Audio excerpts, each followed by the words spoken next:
글로벌 조선업계 호황으로 신조선가가 12년 만에 최고치를 경신했습니다. 오랫동안 국내 조선사들 실적의 발목을 잡아왔던 저가 수주 관행에서 탈피하고 있다는 반응이 나오고 있는데요.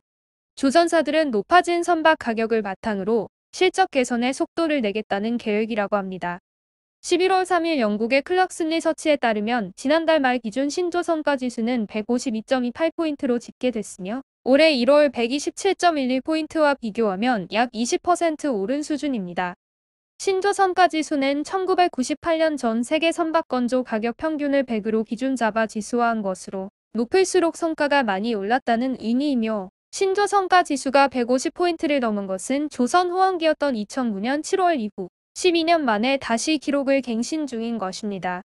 선박 종류별로 살펴보면 벌크선의 신조선가 지수는 올해 1월 126.45포인트에서 10월 말 160.13포인트로 27% 상승했으며 같은 기간 가스 운반선은 134.99포인트에서 15% 오른 155.67포인트, 원유 운반선은 146.88포인트에서 22% 오른 179.45포인트, 컨테이너선은 76.37포인트에서 25% 오른 95.96포인트로 집계되었습니다.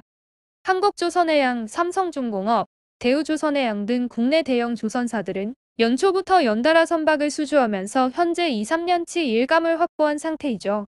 안정적인 일감을 확보한 만큼 수익성이 담보되는 일감만 선택적으로 수주할 수 있기 때문에 지금은 수주 목표를 초과 달성하면서 조선사들이 가격 협상력을 쥐게 됐고 오히려 배를 골라서 주문받는 상황이 된 것입니다. 즉 다시 말해 조선사들이 갑이 되고 선박을 발주하는 선사 및 발주처가 을이 되었다는 얘기입니다. 특히 2023년부터 적용되는 국제사기구의 선박에너지효율 지수, 탄소집약도 규제 등 탈탄소 요구에 따른 친환경 선박 수요 증가와 노후 선박 교체 확대 등이 본격화될 것으로 전망돼 기술력이 앞선 우리나라 조선사들이 수혜를 입을 것으로 기대됩니다. 게다가 세계 각국의 경기 회복 등의 영향으로 석유 수요가 지속 증가세를 이어갈 것으로 예상되는 가운데 원유 가격도 상승세를 보이고 있어 탱커 해운 수요가 3에서 4%를 상회하는 증가율이 나타날 가능성이 있다고 하는데요. 올해 조선 빅3가 일찌감치 연간 수주 목표를 초과 달성했으나 특히 컨테이너선 액화천연가스선 수주에 집중된 경향을 보였던 것은 기억하시죠? 실제로 클락슨 리서치에 따르면 1월에서 9월 선종별 누계 발주량을 보면 컨테이너선이 전년 동기 대비 1,504%나 증가했으며 대형 LNG선과 벌크선도 각각 133%, 330% 늘었다고 합니다. 반면 수에즈막스급 유조선은 전년 동기 대비 48%나 발주가 줄었으며 초대형 원유 운반선과 아프라막스급 조선의 발주량은 각각 84%, 29% 느는 데 그쳤는데요. 선종별로 발주량이 상회한 이유는 운임 영향이 크다는 분석이 지배적입니다. 세계 컨테이너선 운임 지표인 상하이 컨테이너선 운임 지수는 2019년 평균 811포인트에서 2021년 10월 8일 기준 4,658포인트까지 치솟았고 벌크선 운임 지수인 BDI 3분기 평균은 3,731로 2008년 금융위기 이후 최고치를 기록했습니다. 반면 유조선 운임과 용선료는 하락 추세가 이어지고 있는데요. 310K급 VLCC 전기용 선료는 3분기 평균 1일당 18,962달러로 전분기 대비 14%까지 떨어졌습니다. 하지만 이처럼 부진했던 탱커 시황은 점차 개선될 것으로 예상되고 있다는데요. 연초 선봉량 대비 유조선의 폐선이 이뤄진 데다 최근 에너지 수요가 폭발적으로 늘고 있기 때문에 지금부터는 탱커 시황을 눈여겨보아야 할 시점입니다. 게다가 국제유가는 배럴당 80달러를 훌쩍 넘어 연내 배럴당 100달러, 내년에는 200달러 수준으로 오를 것이라는 전망도 나오고 있는 단계라 높은 유가 영향으로 산유국들의 증산도 예상되고 있습니다. 따라서 탱커선의 선가도 오르고 있는데요.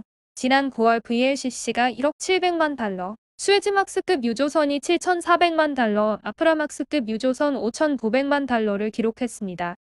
올해 상반기까지만 해도 VLCC 9,750만 달러, 수에즈막스급 유조선 6,500만 달러, 아프라막스급 유조선이 5,100만 달러였기 때문에 컨테이너선과 가스선에 이어 유조선의 발주 랠리가 이어질 수 있다는 전망이 지배적입니다. 클락슨에 따르면 2021에서 2022년 평균 선박 발주량은 2020년 958척 대비 55% 증가한 1,481척에 이를 전망입니다. 그리고 2023에서 2031년 연평균 발주량은 2020년의 2배 수준인 1900여 척으로 예상돼 조선 시황 호조가 장기간 이어질 것으로 관측하고 있습니다. 그리고 친환경 선박의 발주 비중은 2021년 32%에서 2030년 59%, 2050년에는 100%에 이를 것으로 전망돼 기술 경쟁력을 보유한 한국 조선소가 시장을 주도할 것이라는 희망적인 소식을 전하고 있습니다.